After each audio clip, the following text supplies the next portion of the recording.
Good morning, everyone. Again, welcome to the Institute for Public Policy and Social Research Forum. We're glad you could join us today. We're going to be talking about the partnership model for improving Michigan schools. And as I mentioned, the forum is sponsored by IPPSR at Michigan State University. I'm Anne Marie Schneider, and I am part of the IPPSR team. I will be facilitating the forum today, so to speak. So today's webinar is about Michigan's partnership agreements between Michigan's K through 12 schools and district offices. These agreements are strategies for improving the lowest performing schools in the state. And our speakers today are on the front line of those agreements, and they're going to be talking with us about the foundation of the agreements, how they came about, and how they've been progressing. So we'll hear from our panelists before taking questions, if time allows. And I'm thinking that we'll have plenty of time at the end. Each presenter has about 10 minutes for their remarks. And with us today are Vanessa Kiesler. And Dr. Kiesler is Deputy Superintendent for the Michigan Department of Education. She is affiliated with the Division of Educator, Student, and School Supports within the department. Dr. Bill Pearson is the Director of Partnership Districts with the Michigan Department of Education. Also with us is Dr. Jason Burns, who is a postdoctoral research fellow with the Education Policy Innovation Collaborative at Michigan State University. And finally, we have Dr. Chris Torres, who is an assistant professor with the Department of Educational Administration in the College of Education at Michigan State University. So today, we join the many organizations who are experiencing their first webinar attempt. As you probably know, we've turned a live forum to be presented downtown Lansing near the Capitol into a webinar. So welcome to our experiment. We're delighted to have you join us. And we ask for a bit of patience as we move through today's program and any unanticipated awkwardness. So Dr. Kiesler, would you like to begin our discussion with your presentation? Yes, thank you. Thank you so much for giving us the opportunity to share with everybody virtually, and I hope that people are hanging in there with all of this social distancing. And I just lost all my screens that I need, so hold on one second.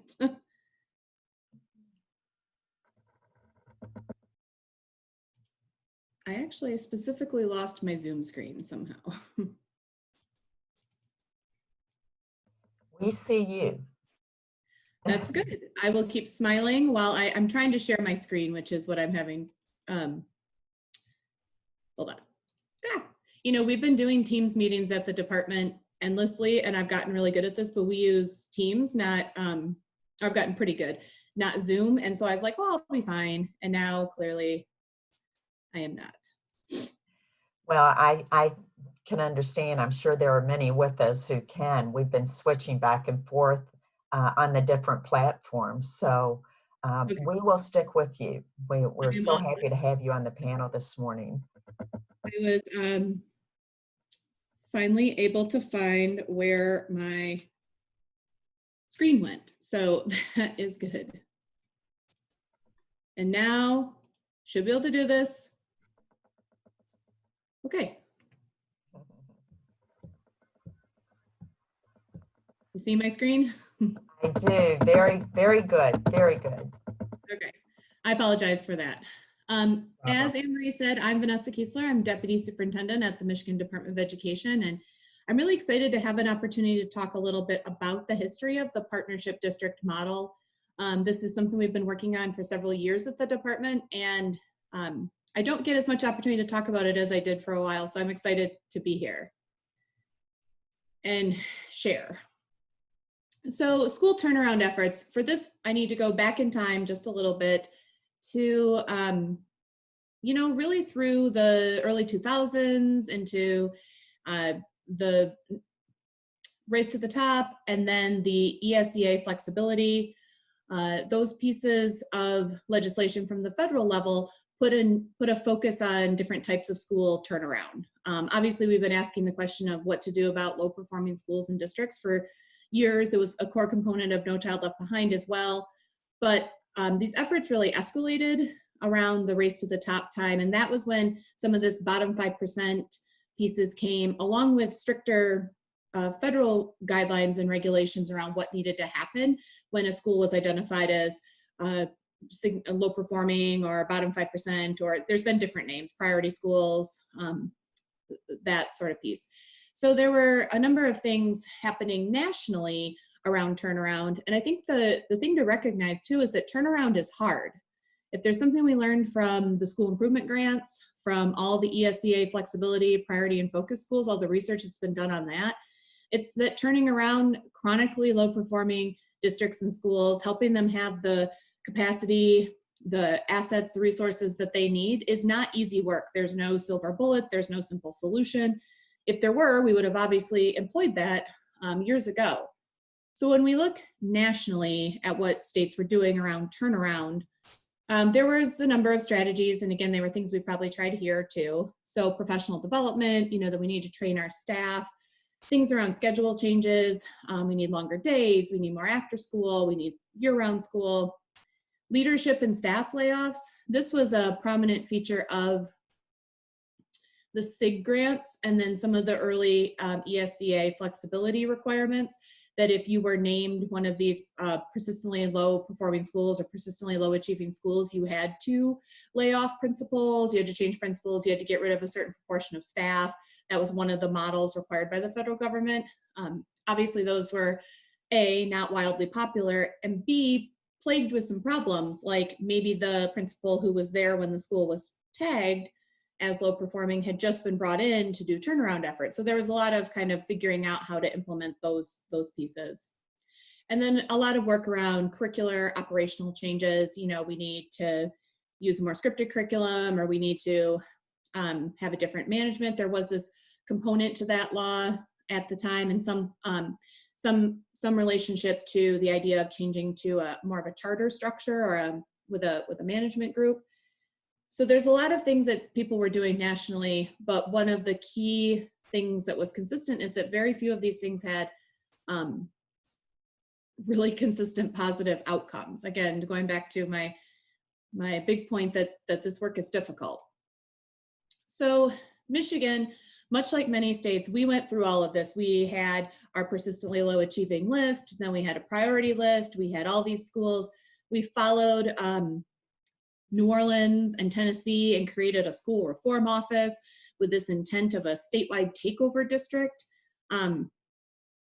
It's a little bit, when I look back at kind of that time, which feels very long ago and feels even longer ago now that we've been through what we've been through in the last couple of months, this idea of the state would come in and take over districts just seems really, really interesting to reflect on that being a place where we were as a state. But we had all those efforts in place.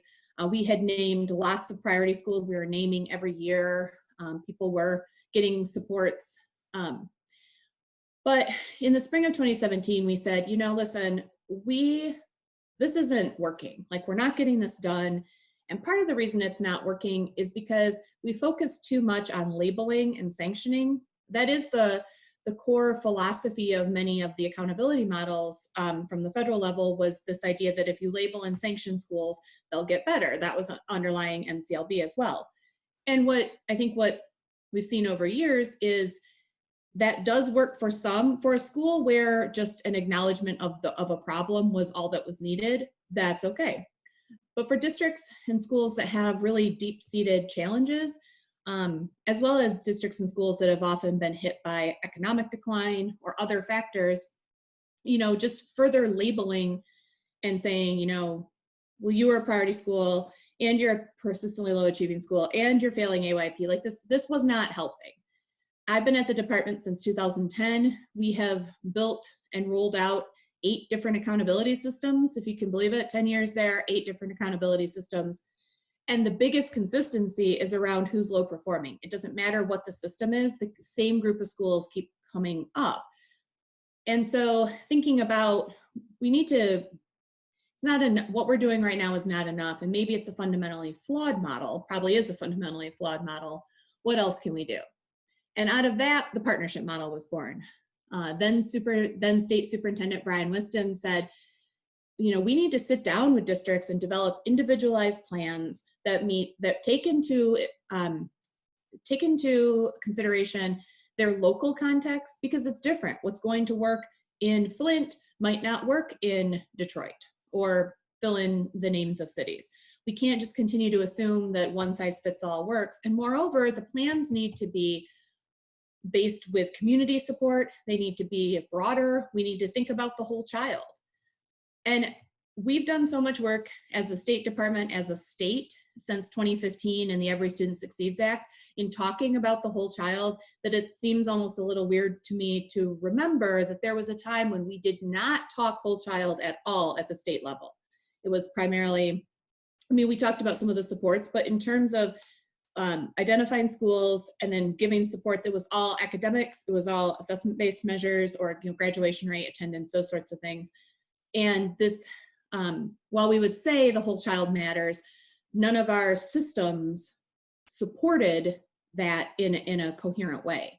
And so the partnership model was our first time where we said, okay, we get that these schools were identified looking primarily at assessment data, but solving the problem will be much bigger than, or solving the challenges will be much bigger than just looking at academics or just looking at assessment data. We need to have these holistic, collaborative plans. They need to be different by district. There needs to be stakeholders, because things like helping kids come to school and have adequate access to clothes and food and supports, that is not something that is done by the school in isolation. So we began our partnership model where the districts engaged with us around this collaborative planning process, brought in stakeholders, and again, a key emphasis on local plans with context-specific solutions. Some of the things that I think we've already seen or believe that are successful in this model is that greater district autonomy to craft a plan that works for them. And Dr. Pearson's going to be able to talk much more about this on the ground. But districts do know what they're facing, and they often know or have an idea of what they need to do to address it, or they have some ideas and they want thought partners and help and research in getting there. The state remains in oversight, but we are in partnership. And one of the things we've already heard from districts is that the partnership model was the first time that they felt like the state was coming, as suggested by the name, that the state was coming in partnership to work with them instead of doing things to them. And that's so critical when we're trying to work with districts and solve problems, really fundamental challenges that are faced by many of these communities. And then the intensive support, and I worked very closely with the first round of partnership districts, the one in 2017. And these were districts that I'd worked with over the years in different ways, but spending so much time in each of the districts and just being struck by the profound, first of all, the profound commitment of the educators there, and the profound commitment of the community to the schools, that was really compelling and positive, but also struck by the just profound challenges that are not replicated in all districts across Michigan, not to that extent. Running at struggles with staffing and different finance issues, which relate, again, not only to education issues, but to broader components of economic disparities in our state. These districts really need intensive support. And it's ludicrous to think that we're going to see the kind of outcomes we were demanding without a concurrent, deep and fundamental support of those districts to meet their needs in ways that help them. And so these are things that our model has. We think they're showing early signs of progress, and we think they're important to recognize when you're talking about school turnaround work. And that is the end of my presentation. So now I need to try to get out, which I did, and turn it back to, I think Dr. Pearson's next, right? Yes, Dr. Pearson. Thank you for joining us, Dr. Pearson. Okay. Good morning, everybody. and I'm going to talk about the partnership model, of the supports that we provide, and how we monitor the districts. So the partners, as Vanessa said, in 2017, partnership districts were developed with the goal of improving achievement levels at the lowest performing schools, and that's generally the bottom 5% that are identified. The partnership district agreements are for 3 years, and they're developed in a partnership style of collaboration with the Department of Education, the intermediate school district, and or authorizers for our public school academies, and community partners. Excuse me, Dr. Pearson. Yes. It's not necessary, but if you'd like to share your screen, it's not currently shared. I just wanted to make that note. It is not. Okay. Thank you. I wasn't sure if you intended to show your screen or not. Thank you.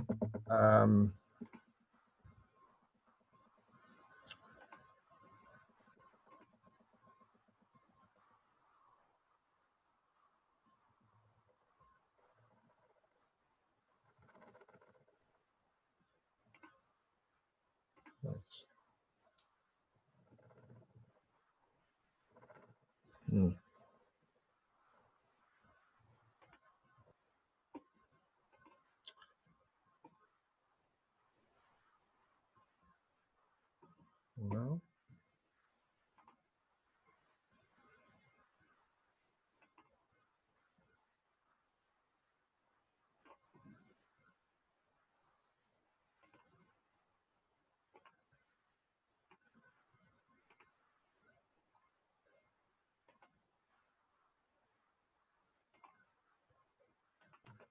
Dr. Pearson, would you like for us to pull up the presentation on our end? We can do that remotely.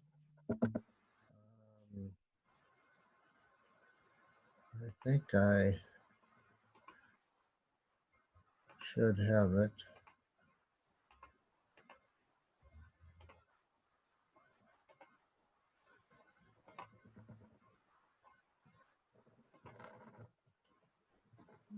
Is it up? It is. Very good. Thank you. Okay. I apologize for that. So No worries. I talked about the beginning 2017, we started, and they're 3-year agreements, and the districts are the drivers of their turnaround process. So the Michigan Department of Education did not dictate how the agreement should be written. The districts are determine how that process should look, what benchmarks they're going to use, and what goals they're going to identify that they want to accomplish after 3 years, and what strategies and actions they would like to use. And they engage community partners. They determine their own measures of improvement and their own accountability measures. So the 3 goals that we helps us to determine how we're going to meet the success and work on the districts to meet their goals. We are data-driven, actively engage in relationship building, and we're targeted and intentional. Each district is assigned a PAL or a liaison to work with that particular district. And the liaison helps resolve problems, break down barriers that might be, that the district might be having, and they work very closely. They have weekly, monthly meetings. They communicate with leadership in the district, and they do a great job. And we have received tremendous support and feedback from districts. They're saying the liaisons really help them to identify the needs they have to meet their benchmarks and goals, because what we want to do is increase student achievement. And they ensure the partnership districts receive maximum support. Currently, we have 29 districts and 103 schools. We had 8 districts that were identified in 2017. That's round 1. Round 2 and 3, there are another 21 districts that were identified in 2018. So the partnership districts, we not only do we show support through our liaisons, but we are fortunate to have 21H funds that have been appropriated to our office. And the last 3 years, we've received 6 million, 7 million, and 6 million each year to provide funds to the districts to meet their needs so that they can meet their goals. But when they apply for the funds, there has to be a direct connection to the partnership agreement goals. Some examples of how districts use the funds are professional development for teachers, higher literacy coaches, teacher mentors, and because there's a teacher shortage in our state, some of the districts use some of the 21H funds to help retain teachers in their district. So that's the support we provide. In terms of monitoring, each of the districts have identified benchmarks that we then go in and have a meeting with each district. It's an entire day that is provided for this meeting. We call it the review of goal attainment, and we determine if they're on track, meeting their 18-month benchmarks, or off track. And like I said, because it's a 3-year agreement, that's how we came up with the 18-month benchmarks. And if the district is on track, that means that they have met 2/3 of their process benchmarks and 2/3 of their benchmarks using local data, usually NWEA or iReady. And if they use a state goal for a benchmark, then they're on track if they meet 2/3 of their process benchmarks, 1/3 of their local data, benchmarks using local data, and at least one of their state benchmarks. And process benchmarks or process goals are really adult behaviors that build the systems in the district so that they have better systems so that they can improve student achievement. Some examples of process benchmarks are developing strategic plans, strong practice, partnership between schools and families, implementing a new curriculum, increased supports in mental health and trauma training, and implementing climate and culture initiatives. And last year, we had 8 districts in round 1, so we completed those 18-month RGA, Review of Goal Attainment conferences, and 6 of the 8 districts were on track. And if you're off track after 18, we then have a 24-month review with additional data that we receive through student assessment. And then we determine if the district is on track using the 18-month benchmarks. And at the end of the 24-month review for the 2 districts, one was on and one was off. So at the end of 24 months of round 1 schools, 7 of our 8 were on track. And this winter, the other 21 districts, we have to have an RGA conference. And the next 3 slides show if the district was on track or off track. Of the 29 districts, 15 are PSAs, public school academies, and 14 are traditional school districts. And so at the end, we have 9 RGAs that we did not complete because of the closure of schools. We have rescheduled those 9 RGAs for those districts between May 11th and June 5th. Those will occur, so I don't have that data. So at the end of the 18-month RGAs for round 2, we had 8 out of 17 that were on track. So we will need some 24-month review of goal attainments. And we're not sure exactly what the timeline is going to be for that now. We're in the process of trying to determine how we're going to move forward. And then at the end of the 3 years, we have an evaluation of partnership agreement. So these are the goals that the district wrote, and we review the actions and strategies that they said that they were going to use to be successful at the end of 3 years, and we review the student performance. So there's 200 points possible, and we have determined that if a district receives 130 points, then they will have met the evaluation of their partnership agreement. They'll meet their goals that they have established. I want to point out there's 2 slides I'm going to show. This first slide is with regard to student performance outcome. And you notice that 2/3 and 1/3. 2/3, if you meet 2/3 of the using local data, 2/3 of the goals, you get 45 points. And on state data, if you meet 1/3 of those goals, you receive 33 points. So you have to receive 130 out of 200 to be successful. You cannot attain 130 points if a district does not earn either 45 points with using local data or 30 points using state data. So there has to be an improvement in student achievement to gain the 130. And then the third one here is an increase in the index score, which is used to identify CSI status. So that was on student performance. This is another 100 points available with regard to the district systems implementation. And it's really the adult behaviors.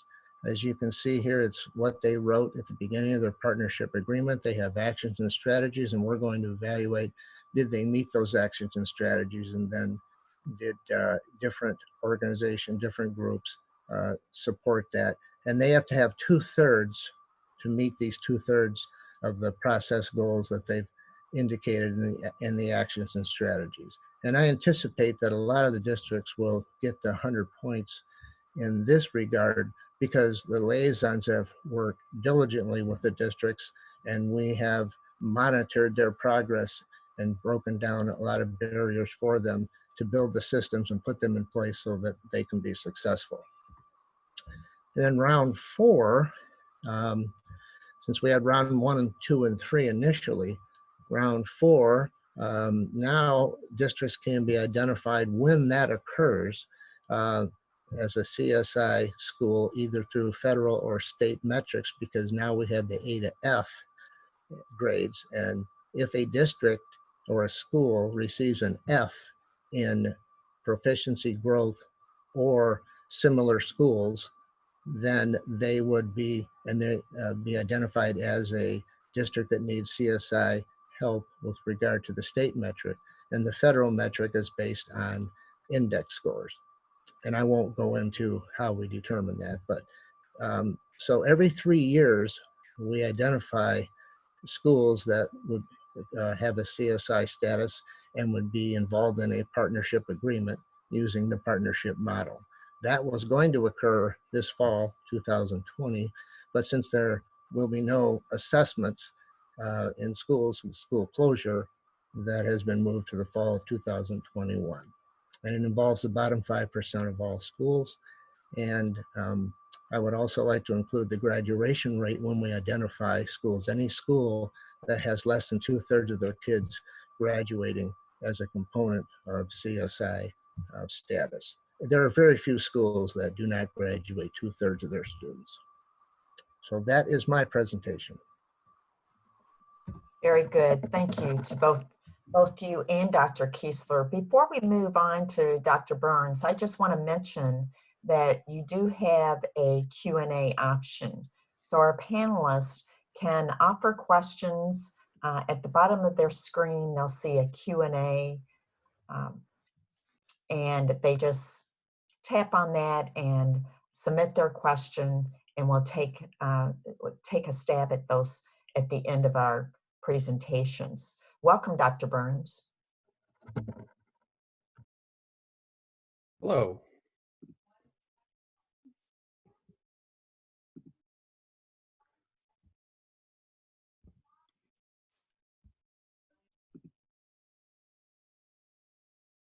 Okay, so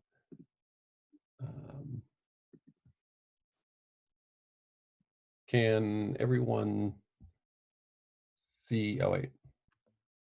Okay. We do not have a shared screen at the moment. Oh, okay.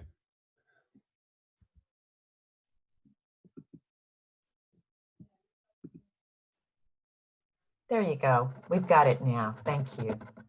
Okay. And this is the full slide view. Yes, it is. Oh, okay, great. So first off, thanks so much to Drs. Kiesler and Pearson for sharing with us about the inception, vision, and implementation of the partnership model. So my name is Jason Burns. I'm a postdoctoral research fellow at the Education Policy Innovation Collaborative. And Dr. Torres and I are going to be sharing some findings from the first evaluation that we've been conducting on the partnership model. So I'll start off by telling a little bit about our organization. So the Education Policy Innovation Collaborative, or EPIC for short, at Michigan State we're an independent, nonpartisan research center that operates as the strategic research partner for the Michigan Department of Education and the Center for Educational Performance and Information. Our motto is research with consequence, and that is motivated by the idea that rigorous evidence can help to improve decision-making policy and ultimately the lives of students and educators. And we pursue that by conducting original research using a range of methods to produce insights that decision makers can draw on to create and implement policy. So that's a little bit about our organization and our relationship to this. So what we're going to share is findings from our first annual report on the partnership model. So this covers outcomes through the 2017-18 school year for the round 1 districts. The report on that was released last fall. We're working on the next annual report that will look at student and educator outcomes through the end of the 2018-19 school year, and that will be released this fall. So that's just a little bit about the background for all of this. I'll start by sharing here about the research questions that motivated our first report.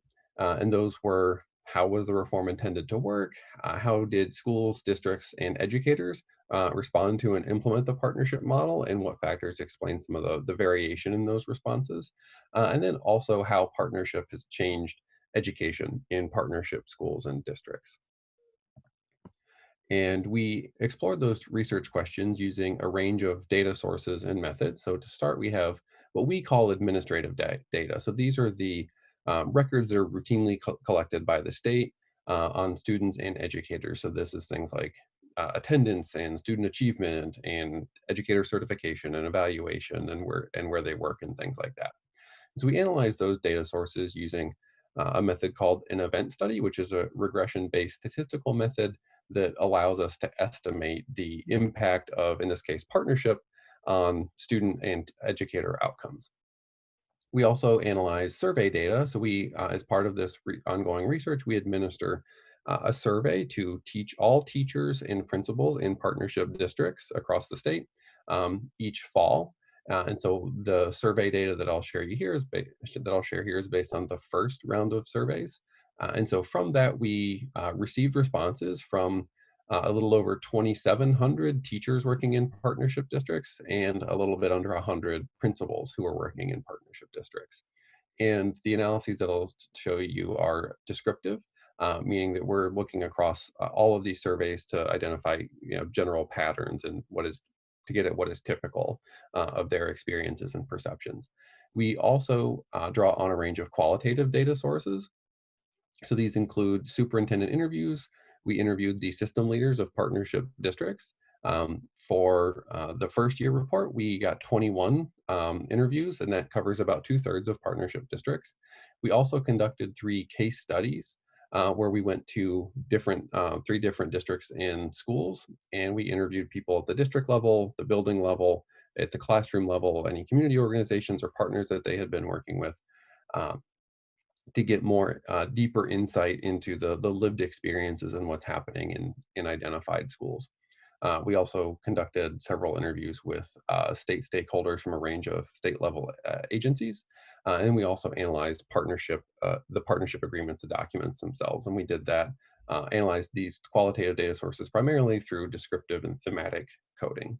So as you might infer, that's a lot of data that generated a lot of information and insights, and in the limited time that we have today, we unfortunately can't share it all, but happy to talk offline, or if our contact information will be up later. If you have any more specific questions, we're happy to share more. But what we'll be focusing on, or what I'll be focusing on in this presentation, is the high-level findings from research question 3 here. So how has partnership changed education in partnership schools? And we're going to be looking at student outcomes, like achievement and graduation and so forth. I'm also going to be sharing educator staffing and retention findings. So I'll start by sharing the findings from our event study analyses of student outcomes. So what this shows is how student outcomes changed in the year that schools were identified for partnership. And again, this is round 1. And then also, how did outcomes change in after the first year of implementation, so the 2017-18 school year. And looking down the rows of this table, we can see a few different outcomes. And so one of the real benefits of an event study, the method that we're using to analyze this, is that instead of just kind of averaging out change over time, we're able to look at change year over year and see whether things went up or down in any given year, as opposed to just averaging all of that together.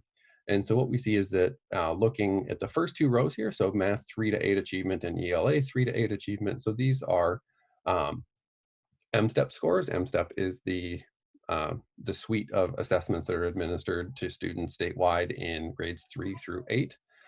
And so what we see is in the identification year, there was a slight decrease in student achievement, but after these schools began actually implementing their partnership agreement, we see a statistically significant and positive jump by the 2017-18 school year. However, we don't see any impact in any year on things like high school graduation, on dropout rates, or an out-of-district transfer. So that out-of-district transfer would be students moving from a partnership district to a new district, wherever that may be. And those findings can be a little bit difficult to interpret because those are what we call standardized effect sizes. And so what we did was we created this graphic here to help with interpretation. So there are 2 things that I'll point out here. So if you look at the meter or the gauge part of this graphic here in the middle, so this shows a convention that has been used in a lot of research to categorize effect sizes as small, medium, and large. And if we look over here where the purple arrow is pointing for round 1 partnership districts, the green and the purple there, so those represent ELA and math. We see that the effect sizes that I showed you on the last slide would be considered to be medium effect sizes. The other element of this graph, you can see all of the text that surrounds the gauge part of the graphic. And so that is comparing the year 1 effect of partnership that we observe compared to the year 1 effect of other turnaround interventions that took place both in Michigan and in other parts of the country. And so this also shows that compared to other interventions that have been tried, the partnership compares pretty favorably. So the takeaway is that what we see from partnership is a significant medium effect size that looks pretty good compared to other turnaround interventions on student achievement. Turning toward this element of our 3rd research question that looks at teachers, there's a theme that emerged really from all of our data sources, which is that the people working in partnership districts are reporting what we're calling human capital challenges. And so what we mean by human capital challenges is the availability of people to lead schools in classrooms, along with the knowledge and skills that those people possess. The importance of this concept of human capital to the success of partnership is consistent in the administrative data that we analyze, the surveys, and the qualitative data as well. To set the context for human capital here, this table shows essentially teacher characteristics in partnership districts and in non-partnership districts. So those would be other districts across the state. And so we can see that on average, teachers in partnership districts earn less, up by about $1,600. Another way to look at salary differences is to compare the average teacher salary in a partnership district with the other districts, so with the salary offered by other districts in their intermediate school district. And so the second row shows that partnership districts on average rank in the bottom third of salaries within their intermediate school district. So what that means is that in theory, a teacher could move from a partnership district to 2/3 of the other districts in their intermediate school district and earn more money. We also see that teachers in partnership districts have a higher load in terms of student-teacher ratio. On average, teachers have about 5 more students in their classrooms compared to non-partnership districts. And then we also see in the bottom 2 rows of this table that teachers in partnership districts are more likely to be rated ineffective or minimally effective in the potential annual ratings that teachers receive. These are the bottom 2 categories. There are 4 in total. So teachers are more likely to receive one of those bottom 2 ratings. Also, teachers in partnership districts are more likely to exit the district compared to teachers in other districts across the state. And so this graphic here comes from the survey. So we ask about a whole range of things related to teachers' perceptions and their experiences and opinions. One of the sets of items that we asked them was, how much could your school benefit from increased assistance in a whole range of areas? So I doubt that anyone can read the labels here across the bottom, but this is just to show that we asked about a lot of different things. So this is things like, to what extent could your school benefit from greater assistance with family and community engagement, professional development, teacher recruitment and hiring, and so on. And when we rank these about where teachers in partnership schools, and these are teachers who work in the identified partnership schools, the top ranked item where they say they could use the most benefit is in teacher pay. Turning to the responses of principals in identified partnership schools, we see something similar in that out of all the things that we asked about, principals in partnership schools identify teacher recruitment and hiring as the area where they could use where they could see the most benefit from greater assistance. So again, underscoring the importance of human capital. In a different set of questions, we asked principals about the challenges that or whether they experience challenges in hiring and filling their teaching positions and the extent of those challenges. And so we asked them about the present year. And so the year that this survey was administered was administered in the fall of 2018. So we asked them about challenges that they faced in filling teaching positions that year, as well as in the prior year. And so this graph shows the responses of principals in identified partnership schools, as well as the responses of principals who work in partnership districts, but not in identified partnership schools. So these are principals in the same districts, just not in schools that have been identified for partnership. And a few things emerge from this. One is that principals in partnership schools are reporting greater difficulty in filling teaching positions across the board. The other thing that's worth pointing out is that if you compare the difficulties that they reported in filling their teaching positions in 2018-19 with what they reported about the prior year, what they're sharing is that it became slightly easier, or that they experienced less difficulty recruiting and hiring teachers in that year relative to the prior year. And that is consistent with what we observe in our analyses of the staffing data. So this would be teacher mobility. And so what these numbers represent here are probabilities, so that you could interpret these as changes in percentages. So one thing to point out here, and this is also from our event study models. So this shows 5 outcomes around teacher mobility. The top 2 are about leaving teaching for all teachers, and then the row below that for new teachers, so teachers who are in their 1st through 5th year of teaching in Michigan. And so what we see is that in response to partnership, both in the year that they were identified, teachers were less likely to leave the district right after that. I'm sorry, excuse me, less likely to leave teaching, leave the profession after their school was identified for partnership. And that persisted into the first year of implementation. Looking at new teachers or novice teachers, that after their school was identified for partnership, they also were less likely to leave the profession. And they were less likely, so 8% less likely to leave the profession after that identification year. However, after the first year of implementation, that difference was not statistically significant. So that could be interpreted as being a short-lived but positive change. When we look, however, at other forms of mobility, so out of district transfer, so this would be, are teachers more likely to try to switch districts? And there we don't see any statistically significant difference. And so what we would say based on that is that partnership is not causing or leading teachers in partnership schools to systematically look for new places to work. The bottom two rows here is a probability of new to school and new to district. So those are our best proxies for districts hiring and schools hiring of new teachers.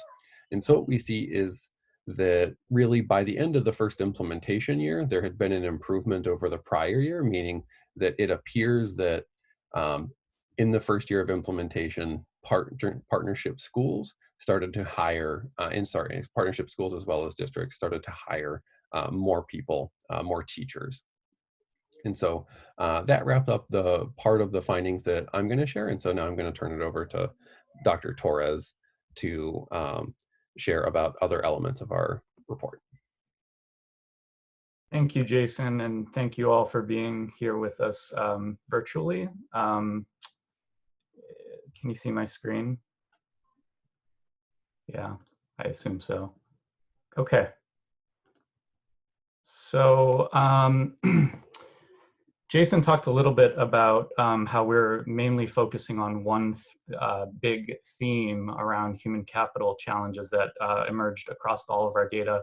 But we did focus quite a bit on some of the other, evaluating other aspects of the partnership model. And you can check out the first year report on EPIC's website if you'd like to learn more. But just to build on what Jason talked about, I'll talk a little bit about our findings from the qualitative data. So what you're looking at here is our interviews with 21 superintendents. And one of the questions that I was really interested in is to what extent are districts doing things differently than they had in the past? How are they actually implementing this policy? And so the circle on the left, the bridging circle is essentially us categorizing superintendents and their responses to this reform and saying that they sort of ran with the reform and used it to facilitate new changes in their districts. Symbolic adoption was a way to categorize districts that were sort of doing what they were already doing and sort of cutting and pasting, you know, their previous efforts and putting that into their partnership agreements. And this blue circle buffering is superintendent saying this reform has caused us some challenges and we're not going to do certain aspects of it. So actively trying to buffer themselves from what they saw as potentially negative effects of the policy. And obviously the overlap, there's overlap between many of these things. So for example, in this cluster, sorry. Hi, Chris. Yeah. This is Marie. Right now we're on presentation view, which is fine. Oh, okay. If you would like. Got it. Okay. I think I'll keep it this way. Very good. Thanks. Thank you, though. Or maybe I could do this. Does that work? It's perfect. Yes. All right, great. Thank you, Anne-Marie. And so, as I was saying, this cluster right here represents both bridging and symbolic adoption of the reform. Superintendents, 20 of 21 identified teacher supply and recruitment issues as among the most significant challenges. So an example from these are pseudonyms, obviously, based on hockey teams. Capitol superintendent says it's a pool problem. I spent time with other states in a prior role, and we talk about teacher pools. I would raise my hand. I'd say it's wonderful that there's 17 states in the United States that can talk really effectively about teacher pools. I said Michigan might have a puddle. So we heard this consistently across our interviews with superintendents about teacher shortages, teacher supply, and teacher recruitment, and how difficult that was. They also talked about teacher turnover being a huge issue to implementation of their reform, of the reform and their turnaround efforts. So one example here, we've been able to have one program model implemented more than 1 year due to a turnover in either leadership and/or teachers. There's the consistency issue. Other superintendents said something similar, said needing to start from scratch or to rebuild things that had previously been functioning. And we heard this again consistently across our interviews, both at the district level and the school level. With that said, superintendents were doing what they could, trying to hire long-term substitutes. The SABRE superintendents said we do our best to hire solid ones, and doing what they could to increase teacher pay. So the hurricane superintendent said we're able to give a $1,000 signing bonus. And so in that example, folks would talk about reallocating funds in order to try to attract more teachers into the district. We also, just turning to the case studies, so we selected 3 different case studies based on the, we wanted to see how implementation varied between districts. So we chose 3 different districts, one that sort of was running with the reform, another and perceived it to be going well, another that was running with the reform, but things were going poorly, and then another that was sort of somewhere in the middle, was kind of symbolically adopting a lot of things, but also using the reform as leverage to make some changes they felt they needed. So a little bit more about that. First case study, Blues. People felt there was a lot of positive change at the district level in terms of systems. They were doing things like creating new roles at the district level for implementation, creating lots of new partnerships with MDE, MyExcel, and community partners across the district, and adopting a new curriculum. And so one district level employee told us, however, that they essentially adopted a scripted curriculum because of the turnover issues that they were experiencing. I think someone said about 50% of their teachers were leaving. And so their rationale was, you know, we need someone who can come in and just run with the next day's lesson, including if it's a short-term substitute. So that was one way they were dealing with turnover. At the school level, we, despite seeing some positive things at the district level, at the school level, teachers were a little less optimistic, and a lot of that had to do with perceptions of turnover. Again, here's another quote from a district staff member, not to belabor the point. And turning towards the survey data that we had, you can see that teachers at Blues felt this was a really great hindrance compared to partnership educators overall and our other 2 case study districts. So this was perceived as a really large problem. Turning to Penguins, which was more of the symbolic adoption district, we saw what many district staff members and school level staff said was a strong and experienced superintendent who had many pre-existing initiatives and had been there for a while. So a lot of what they did was cutting and pasting their pre-existing plans with the agreement. And a board member said the district mainly does what it was going to do anyway because of this. When asked what the main issue facing the district was, again, talking about this teacher pool, the absence of high quality teacher candidates, particularly ones who were able to work in an urban environment. And so what this district did to tackle this issue of their turnaround schools is the superintendent said essentially that they were reconstituting the school, meaning they had teachers, brought in a new school leader and had teachers reapply for the job. So they shuffled the staff around to kind of deal with some of those challenges related to recruitment and retention. Finally, Whalers, the one that struggled. District staff told us consistently that that they were trying to implement a number of new initiatives, but that partnership had halted that work because and here's a district administrator talking about that. It's impacted us negatively. It stops that work that they had done. And one of the things that they talked about was the superintendent's attention and time was now devoted to bringing in partners and meeting with partners. And so so that was a challenge for them, was navigating that. They also talked about human capital again. They said, I mean, you can develop these goals, these lofty goals, and say that our students are capable of achieving them, but they need teachers to teach them. And in contrast with Blues, they adopted a very rigorous curriculum, what they felt was a rigorous curriculum, and but this presented its own difficulties, right? When I have a third of my staff who, they have no content, no understanding of teaching, and they're supposed to come in and pick up a sub and teach it, and then I have low students. So there was an issue there of implementation as well.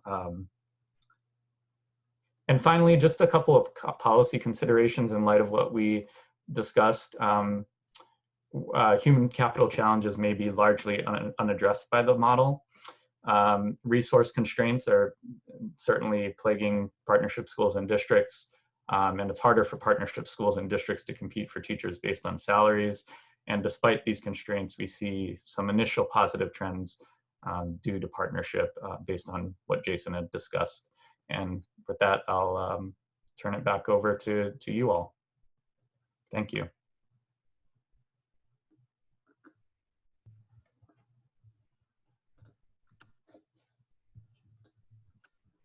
Very good. Thank you. Thanks to all of you.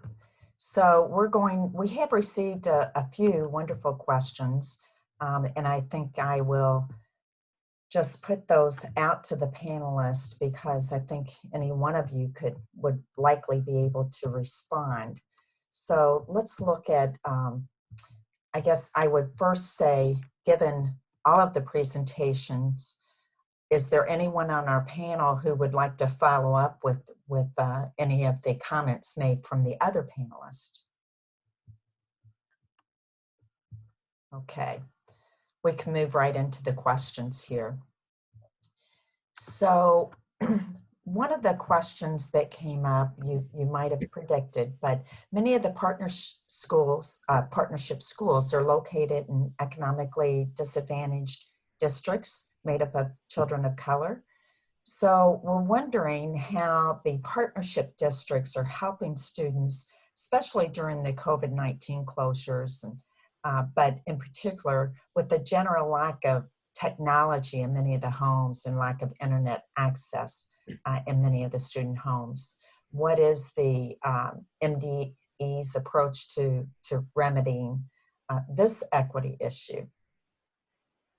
Well, I can start by saying that initially our liaisons in our office worked very closely with the partnership districts to make sure that families were receiving the food that they needed, and that went very well the first couple of weeks. It still is going very well.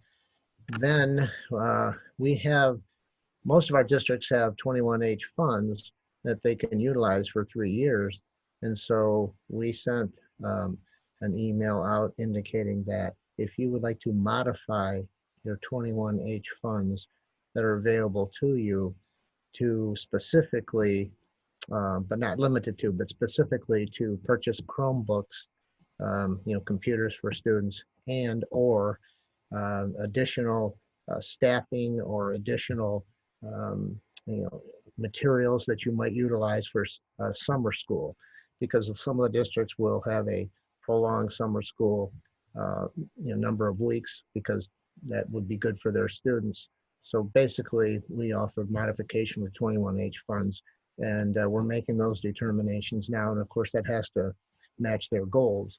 But we reached out in those ways, and we've had some districts when they are completing their plan that have worked closely with our liaisons in terms of, okay, what, how do they, outline the plan, and what, should they include in that, not include in that, and what examples and what strategies do you have from your office, our office, to help with the plan so that we can provide the best instruction available to these high poverty areas and high poverty districts. So I think we've done quite a bit at this point. And I'll add just a couple things about, the question about closing the digital divide and supporting our districts right now. And again, it's interesting, these questions are relevant all the time for partnership districts, and then they're like additionally relevant as we're trying to do learning at a distance. On a slightly more technical level, in addition to the 21H funds, the department has provided flexibility with federal title funds and also 31A and Section 41 for districts to use that to pay for devices, hotspots, as well as training for teachers. But we're working statewide right now on understanding, quantifying the magnitude of the digital divide, and then making some investments in it, both with state dollars, possible CARES Act money, things like that. So it's, I appreciate what Dr. Pearson and his team did quickly to help make sure that the partnership districts had everything they could have within our current toolkit. And then as part of the larger toolkit to support schools and districts, the MD is working with the governor's office on this right now. That was the call I had right before this, this panel, so. Very good. I think this is something that's really on the minds of people now, given our current situation. We have a research paper that we just posted addressing the homework gap. But of course, as you can imagine, now it's the gap, right? And that can be found on the IPPSR main page, ippsr.msu.edu, as follow-up to this forum. So thank you both to Dr. Pearson and Kiesler for addressing that question.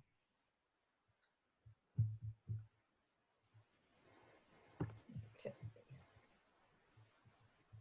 In fact, one of the questions is, how has the current situation impacted, or how will it impact your continued work?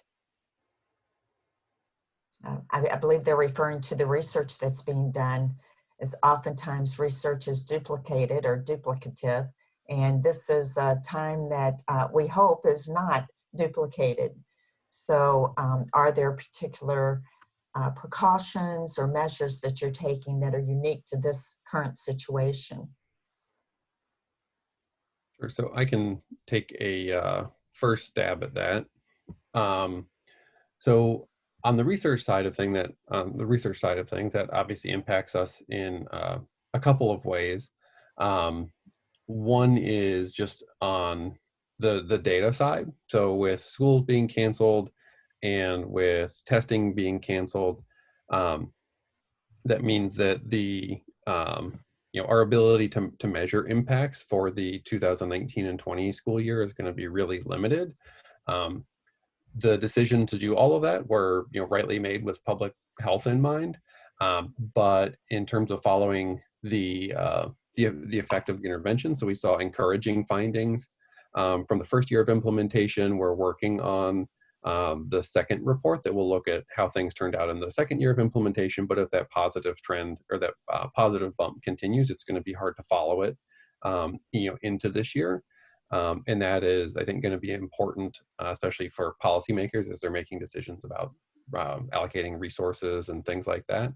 At the same time, we're planning to, as we learn more about what the eventual impacts are going to be, adjusting some of our instrumentation, so changing a little bit about what we ask on the survey, how we ask things, what we might be able to learn from interviews with system leaders and things like that to better understand how they're being impacted by COVID. The other way that that's impacting our work is that there were some findings that we talked about, in Chris's part of the presentation and in mine, as well as others, findings findings and themes that emerged from that we anticipate could become impacted by the pandemic. And so some ways that we're thinking about that is, as it was already mentioned, that the communities served by partnership schools and districts are in many of the state's urban areas that are already significantly disadvantaged. And so how that's going to intersect with changes in education and the pandemic are unknown, but that's something that we're going to pay attention to and follow. The other thing is, you heard Chris and I mention a lot about human capital being really important to the success of the reform. And something that we're going to be keeping an eye on is that the economic fallout from the pandemic could potentially shape the incentives in the labor market, such that whereas in the prior economy, people may have seen teaching in a partnership district as potentially less lucrative. That may change now based on the economic impact. And so that's another sort of thread that we're going to be open to following. And then the other is, as Chris alluded to, is that we saw a lot of variation in how partnership districts sought to work with external organizations and partners, and potentially that could intersect or be related to how they're responding to the COVID pandemic. So those are some of the ways that what's going on will sort of shape our research agenda around partnership. Excellent. This is quite a different question, but an important one. What are obstacles to improving teacher pay in partnership schools so they would be on par with surrounding districts? Well, the partnership districts generally, being in a high poverty area, have lost students the past decade. So that means they've had an impact on their general fund, because basically, each student has a dollar amount attached to him or her. So if they don't have the additional dollars to negotiate with, it gets very difficult for them to partnership districts to then negotiate with teachers and the teachers unions to be able to provide additional dollars. So, I don't see that occurring. I don't think that can happen unless there is legislative action and there's a change in the funding formula. In fact, that's one of the questions, is what is the distribution of urban, suburban, rural partnership districts? Say that again, please. What is the distribution of the partnership districts? In other words, how are they divided up among urban, suburban, and rural districts? Basically, they are all urban. We have a rural district, Baldwin, that is, up north a little bit, but our other 28 districts are all urban PSAs or traditional school districts. So they're not, they're suburban and urban, I guess you would say, but mostly all urban and one rural. Grand Rapids, Battle Creek, Kalamazoo, Saginaw, Pontiac, and then Wayne, Oklahoma-Macomb. Dr. Pearson, you talked quite a bit about the liaisons for each district and the important role that they play. Our audience is wondering if the racial and cultural competency of these liaisons is assessed at all before they're assigned. In other words, if you have someone who's not from an urban district go into an urban district, that could pose some communication problems. So is that being addressed? Yes, our liaisons have all been principals, and they've all been principals in urban areas, urban/suburban areas. So they do have a background in that type of setting. Very good.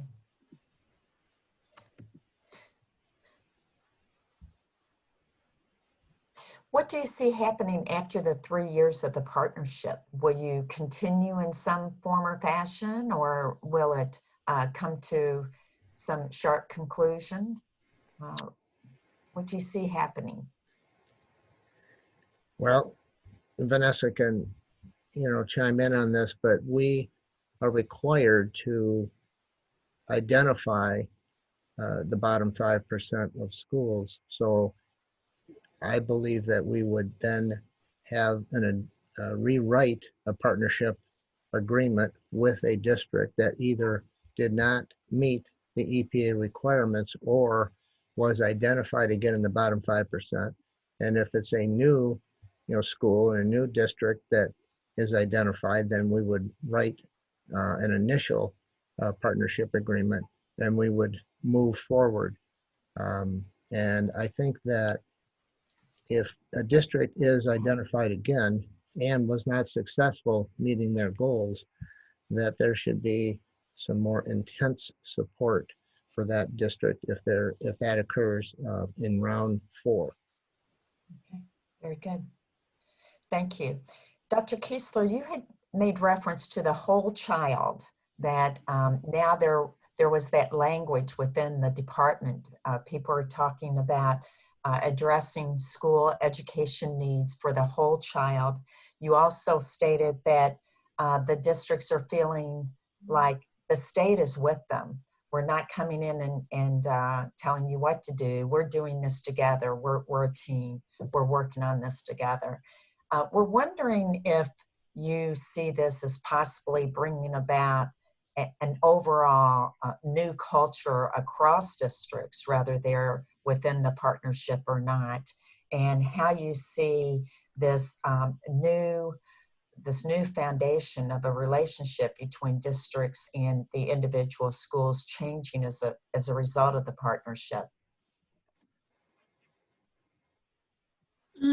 Well, I do think that in the past 4 or 5 years, the two shifts from, I think that local districts have known and been talking about for a while, there's a lot more going on here than meets the eye. We need consideration for the other factors that are playing into what's happening within the district. But I think that we didn't have that. There wasn't language or discussion at the state level. Our processes, our systems didn't support or didn't account for it. So we might say, well, do whole child planning. Let's say take the whole child into consideration when you're doing your school improvement plan, but then we didn't have data or questions or systems that allowed them to do that. And that's something we're changing as well with our Michigan Integrated Continuous Improvement Process work, which is our upgrade and really our redesign of our school and district improvement planning.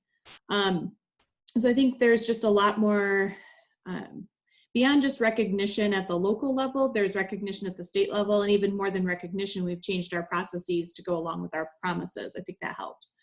I do think that it seems like that the concept of the partnership and working in partnership across levels, so the state working with the ISD and the districts and the schools, and thinking about things at a district level, like a systems approach, that it's not an individual school within a district that needs to on its own improve, but rather what needs to change at the district level, perhaps at the ISD level or the state level, to support that school nested within that system. I think that is leading to more collaborative conversations, more systems type of thinking. So I think that's changing over time. Very good. Somebody's a big hockey fan, and you're creating the hockey fans as we go through this partnership. It's really, really fun. I enjoyed those slides, and we're getting that response from our audience. So that in and of itself gives a team approach or a feeling of being on a team. And we're wondering if that is evident in schools among the students. And a question related to that, because I know Benton Harbor is home to big hockey fans. The question is, has Benton Harbor Schools entered into a partnership agreement? Are they part of the study, or are they part of this agreement that's happening? Currently, they are not. They were a partnership district. Then they had a cooperative agreement, which was the only cooperative agreement in the state, where a CEO/superintendent came in and was overseeing and in charge of the district, and the board could offer suggestions. That went away when the legislature eliminated 1280C. There was a school reform officer, which was myself. That position was eliminated. And then this year, Benton Harbor, the state created a citizens Education Advisory Committee that met from October, just completed a study, and it was an assessment of the district with regard to academics and finances, and then recommendations were included in that. And we're right now in the process of finalizing that, working with the Benton Harbor Board, and then we'll determine how we move forward after that. But right now they are not a partnership district. Then that remains to be seen if they are when round 4 occurs, if round 4 identification. Thank you. And to the second part of that question, do students in these schools know that they are a Canadian Penguin or a Senator or on a hockey team per se? We're very committed to anonymity for all participants, districts, and schools, which is why we assign pseudonyms, the hockey pseudonyms, for example. So unable to say because of research reasons which districts participated, just for this, the safety and well-being and et cetera of everyone. So that's the short answer to that. Very good.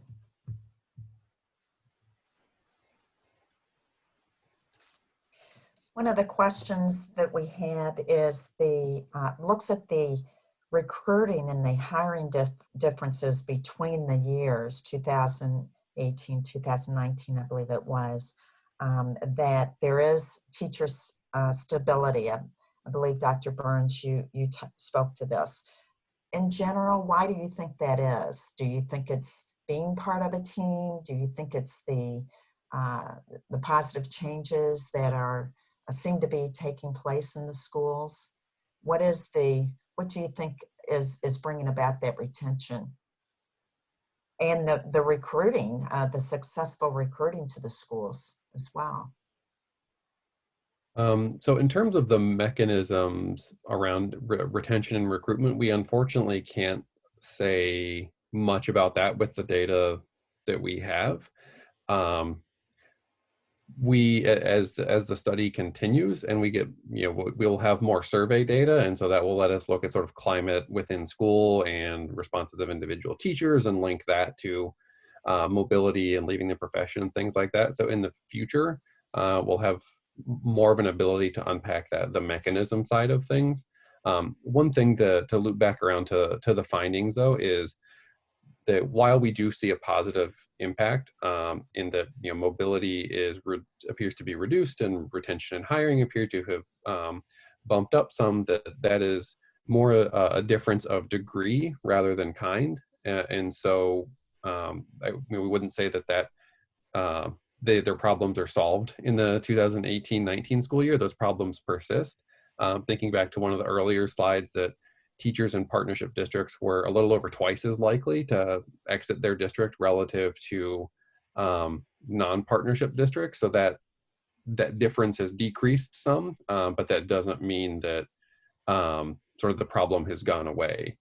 We are learning a little bit more, and I guess I should maybe kick this to Chris or maybe Bill or Vanessa, who can talk more about what districts have done on the recruiting and retention side, because we're learning things from leaders in partnership districts and about policy responses around human capital.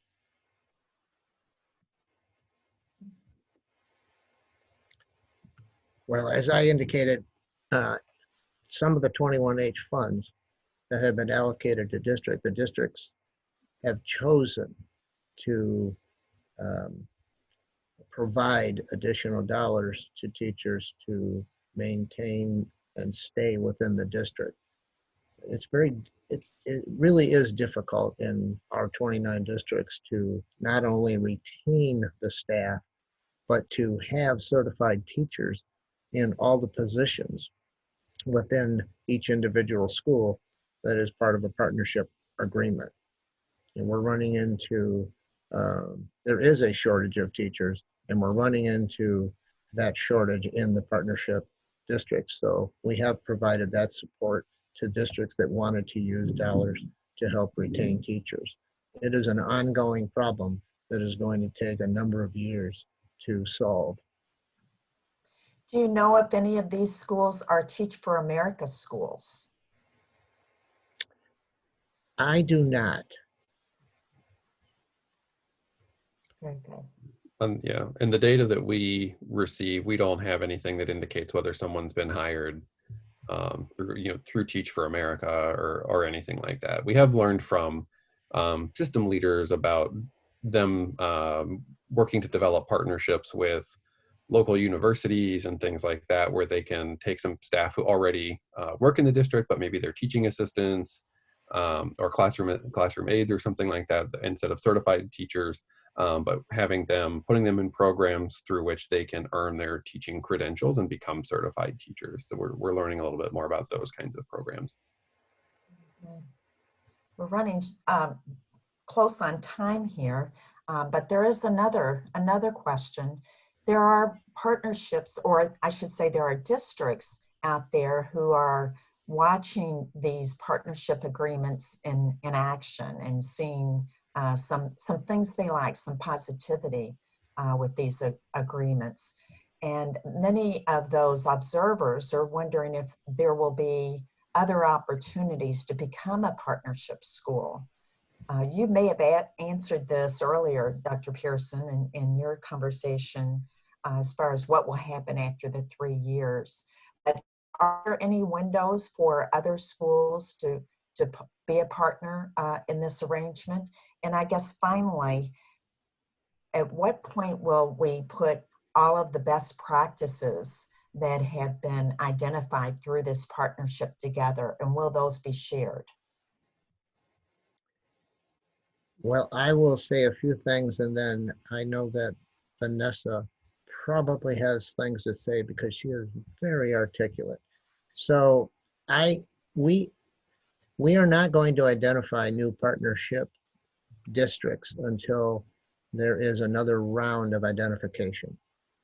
And that's every 3 years using the state or federal metrics. Supposed to be this fall in 2020, but since there's no assessment, that now changes to fall of 2021. And yes, I believe that, and Vanessa will correct me if I'm wrong, but through the MyKIP process, and you may want to mention that, that we, after districts are successful meeting their evaluation of their partnership goals, then we can provide strategies and provide information that says this is what worked in these districts. And here's what we may want to use as we write new partnership agreements. And here's what districts might want to use that have not been a part of a partnership, did not have a partnership agreement previously. Yes, to build on what Dr. Pearson was saying just a little bit and to expand on the MyKIP comment a little, I think, so our partnership model and our work around our partnership model actually was the first thing we did around this rethinking of how we support districts and schools statewide and what those best practices might be. So this idea of doing a whole child-based needs assessment was something we had to do. We knew we had to do with partnership districts so that we could quantify and take into account in the plans all of those pieces, the non-academic, the process, the social, emotional, all of those pieces that we knew needed to be present in a successful plan for them.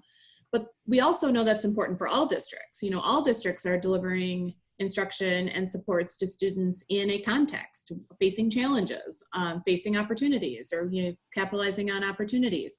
So we wanted to, earlier I said kind of our little tagline about some of the MyKIP work has been putting our processes in line with our promises. So if we really want districts to be thinking holistically about the needs of the whole child, as well as systems level thinking, what systems does a district have to have in place to be successful? And we want that not just for our partnership districts, but we want it for all of our districts. We needed a new way to do that. And that's where MyKIP came from. So we'll have, it includes whole child data in an easy to use format, and then high quality continuous improvement planning at the district level focused on that systems thinking. We're rolling that out hopefully this next school year. That's the plan. Just, I say hopefully because obviously all of these, the events of recent months mean all plans are evaluated as time goes on. And I think that, it's really helped, the partnership district work has really helped us move our thinking about what works well and what can support partnership districts. How do we scale that and make it available? Dr. Pearson was referencing the strategy bank, including in the MyKIP platform, a place where districts can say, okay, we've identified this need, we want to address it, but what are some research-based strategies that we can use that work in context similar to our own? And so the platform includes this access to the strategy bank, which is populated by national strategies, state strategies, but also over time by district, what's been proven by research and what we're using in our own context. Excellent, thank you. Well, that concludes our discussion period. I want to encourage our viewers to follow up with this forum and reading the report, which can be found on IPPSR's website, as well as the newly released report that I had mentioned earlier on the homework gap, the connectivity issue in Michigan.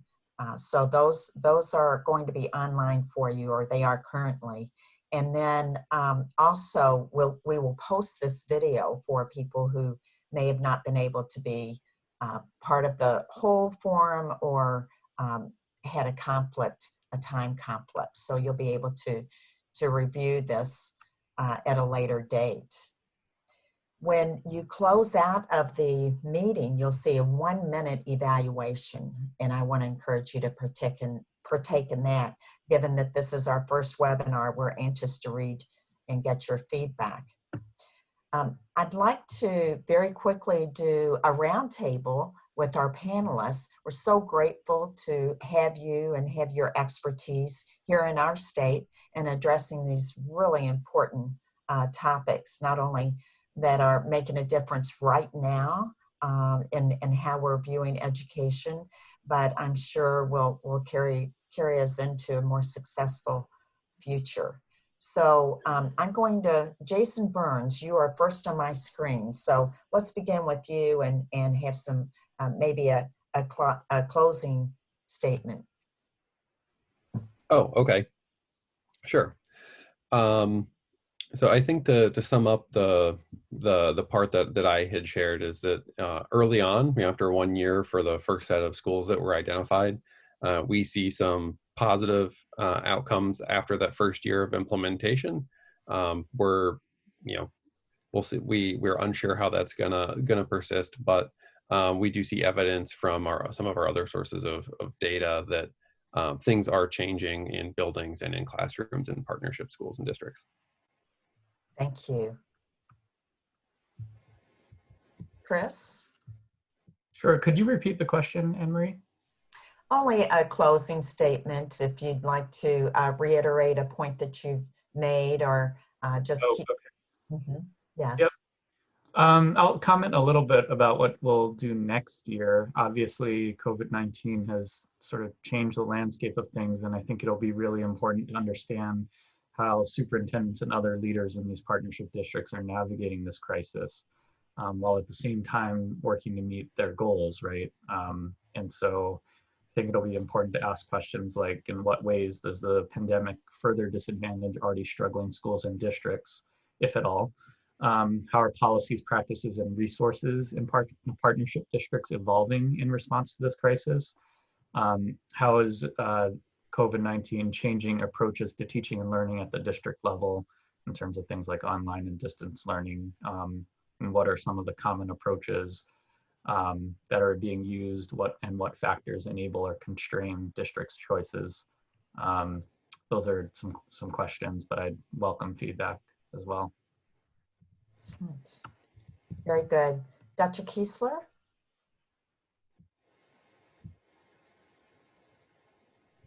Sorry, I had to ask my daughter to stop running water in the kitchen so I could be on my panel.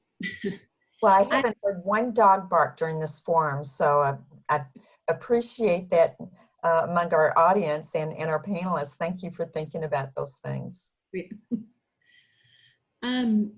You know, I really, since its inception with the partnership model, I've been excited about it. Again, having been part of largely the accountability side. In my early years at the department, I was on the accountability side, the identification side, but then as I moved into the deputy role, supervising both the accountability, the identification, and the supports, the so what, and thinking, knowing that we had always tried hard to support schools, but having to be realistic about the ways that it wasn't working, and having to draw on the research base and around things like systems level thinking, the importance of the district. You know, again, some of those earlier models were so much about this school has a problem, so fix that school, but schools are part of systems. Schools can't change their hiring practices on their own for the most part. For example, they need supports. And then when you think about, you know, funding and all these pieces that run up the system. So it was the opportunity with the partnership model to integrate that type of thinking, the focus on the whole child, and then that partnership with districts. I mean, it's never a happy day when the state shows up and says, hey, you know, we're here to help. But the partnership model gave us an opportunity to frame that conversation less oppositionally and more supportive. And that was really positive. You know, everybody who's working I really believe that everybody who works in education is trying to do what's best for students and trying to get good outcomes, academic and social, emotional, and otherwise. And so, you know, I think it gave us almost a reset button, a time to say, let's do this differently and do it better for Michigan kids. The first year of the EPIC study that showed some positive results, I was shocked to see positive results so soon, even though we had a lot of anecdotal evidence that things were changing for the better. You know, to have things even start to show up in some of the big data was really exciting to me. So I think I'm very, very enthusiastic about where we are as a state with this model. And then I think with all of the COVID closures and the pieces there, I'm glad that we have an infrastructure to support some of our, you know, our partnership districts they need support all the time and more so now. And so having the liaisons, having the Office of Partnership Districts available to extend that extra support and make sure that while we attempt to meet the needs of all Michigan students and schools and districts and families, that we can have that extra intentionality around our partnership districts. So that's what I'm grateful we have the infrastructure in place at this time. Thank you. Dr. Pearson? Yes, thank you for allowing me to present the partnership model and talk about it. Our partnership agreements, I think, are very successful at this point. I think they'll be more successful as we get to the end of the 3 years. We are receiving really good feedback from our districts when we have our review of goal attainment, the RG8, with regard to the, 18-month benchmarks. And, you know, they really are working diligently with the liaisons. There's a lot of interaction with regard to, you know, how we can break down the barriers and help them. I anticipate that when we move forward and get back into a structure with students in the school, that we will be able to increase student achievement and continue to focus on that.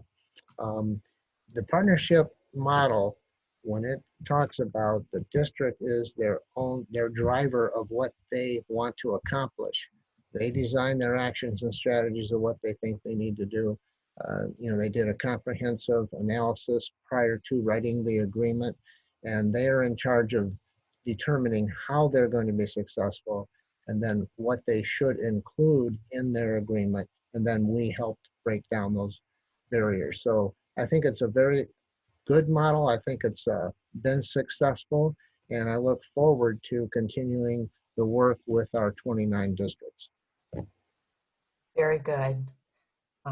You're getting big applause and very positive feedback from your audience, and thanking all of you for your thoughtfulness on working through some of the issues that we have here in our state regarding education. It's been such a positive conversation. So thank you for joining us.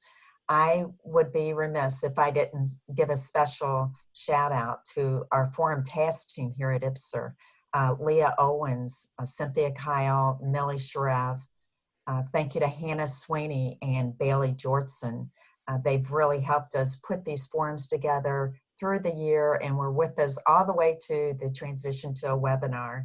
So thanks to all of them, as well as the people who posed some really good questions and put you guys to task a bit. So we'll look forward to following how the research goes along and how the partnerships evolve. We're there with you. We're all on the same team. So for now, take good care, stay well, stay at home, and hopefully we'll see you in person soon. Thank you. Thank you. so much, Anne Marie. Bye-bye.